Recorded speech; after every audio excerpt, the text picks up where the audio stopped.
Bonjour à tous. Raconte-nous une histoire est un podcast créé par des enfants pour vous les enfants. Alors bonne écoute. Une histoire, s'il te plaît. Bien sûr, allez, venez les enfants. On s'installe tranquillement, on ouvre grand ses oreilles et son imagination et c'est parti pour l'histoire.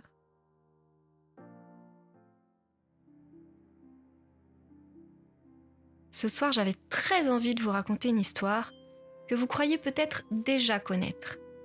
C'est l'histoire de Cendrillon.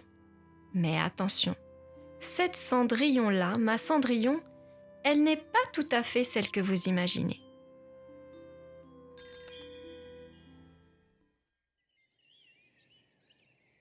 Cendrillon vivait dans une grande maison avec sa belle-mère et ses deux demi-sœurs. Ça, tout le monde le sait.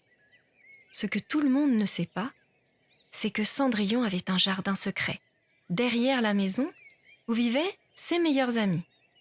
Il y avait Grisou, une vieille souris sage avec des moustaches blanches. Plume, un merle au bec orangé qui chantait tous les matins pour la réveiller. Et Caramel, un petit lapin roux qui adorait s'endormir sur ses genoux. Un soir, alors que Cendrillon faisait la vaisselle, sa belle-mère entra dans la cuisine en agitant un carton d'invitation doré. « Le prince organise un grand bal demain soir !» cria-t-elle. « Toutes les jeunes filles du royaume sont invitées !»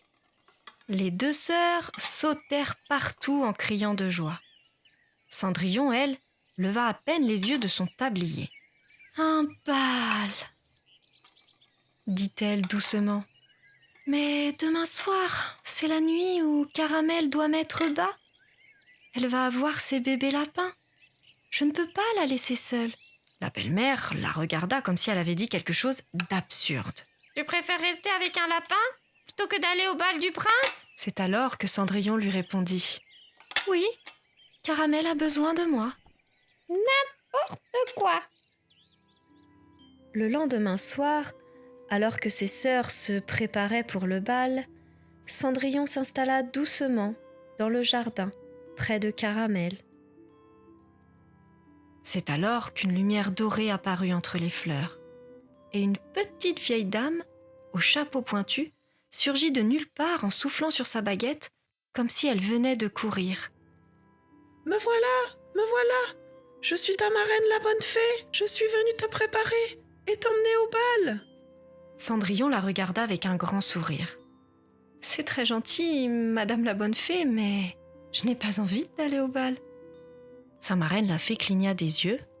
Une fois, deux fois. « Pardon? Tu n'as pas envie d'aller au bal? » Caramel va avoir ses bébés cette nuit. Je dois rester avec elle. Mais est-ce que tu pourrais quand même faire quelque chose? Elle a froid et j'aimerais lui faire un nid douillet. Lui expliqua calmement Cendrillon. La marraine la fée resta silencieuse un long moment. Puis elle sourit. Un sourire immense, comme celui qu'on a quand on voit quelque chose de vraiment beau.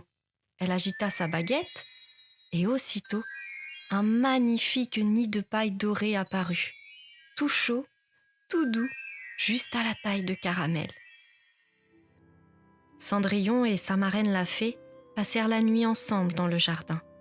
Elles parlèrent des étoiles, des animaux, des fleurs qui poussaient en secret sous la neige. Et juste avant l'aube, Caramel mit au monde 5 petits lapreaux, 5 petites boules de fourrure, les yeux encore fermés, qui se blottirent les uns contre les autres dans le beau nid doré. Cendrillon pleura de joie, tout doucement pour ne pas les réveiller. La marraine la fée posa sa main sur son épaule et lui dit « Tu sais, j'ai accompagné beaucoup de jeunes filles dans ma vie.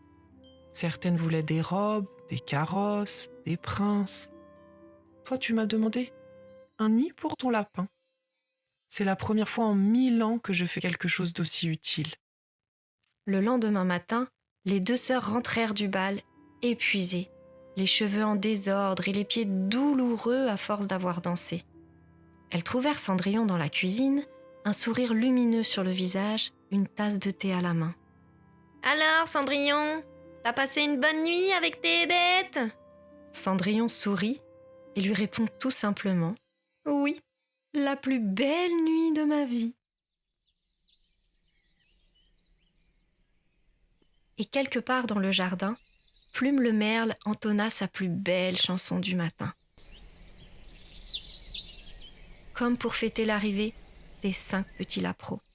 Et peut-être aussi pour célébrer une jeune fille qui avait su rester elle-même. Vous voyez les enfants, Cendrillon aurait pu vouloir une belle robe, un carrosse et danser avec un prince. Mais elle, ce qu'elle voulait vraiment, c'était être là pour ceux qu'elle aimait. Et ça, aucune baguette magique ne peut vous le donner. Ça vient du cœur. Parfois, les plus beaux moments de notre vie ne ressemblent pas du tout à ce qu'on nous raconte dans les histoires. Ils ressemblent à une nuit dans un jardin, à 5 petits lapreaux, ou tout simplement à la présence de quelqu'un qu'on aime près de soi. Alors ce soir, les enfants, je vous propose de penser très fort à quelqu'un que vous aimez ou à quelque chose qui compte vraiment pour vous. Et gardez-le précieusement contre votre cœur.